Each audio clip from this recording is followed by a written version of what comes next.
your petitioner endeavoring to discharge her marital duties as best she could, but the defendant has refused or neglected to provide her support and spends his time and earnings with women of ill repute. I mean, she talking about my grandmother? Somebody has to get this divorce, just like with the other one. Yeah. And there has to be some charges. So in this case, Uzziah, is saying he's been hanging around with this other woman because I'm such a fine, upstanding member of the community. This woman has got to be a woman of ill repute. Yeah. And thus your petitioner is compelled to suffer on his account, and he has put her out of doors. So he put her out. And about the time they were getting divorced is about the time my Uncle Dewey was born. Maybe he had a child with her while he was still married to this woman. Very interesting. Yeah. So this is 1902.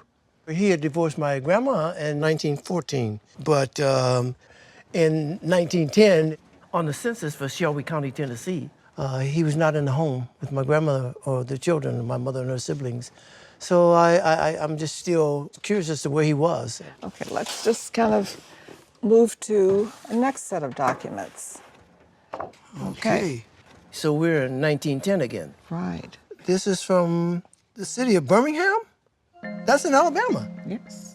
Okay, so this guy's in Alabama at this time, huh? Okay, here he is. Benjamin J. Smith. And there's He was a boarder at somebody's house. Here it shows my grandfather listed as single, but I know he's still married to my grandmother since they didn't divorce till 1914. And this says he's a clergyman. I guess he's repenting.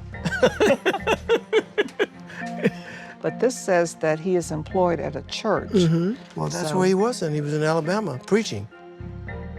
My grandmother, she's still married to him, and she still has the kids, and she's in Memphis, and he is leading his own life at this point. But I am very confused about Ben, my grandfather. I'm very confused about him because his life is all over the place. Even though he was a minister, I think that he was a player. He was a pastor, but he was a player.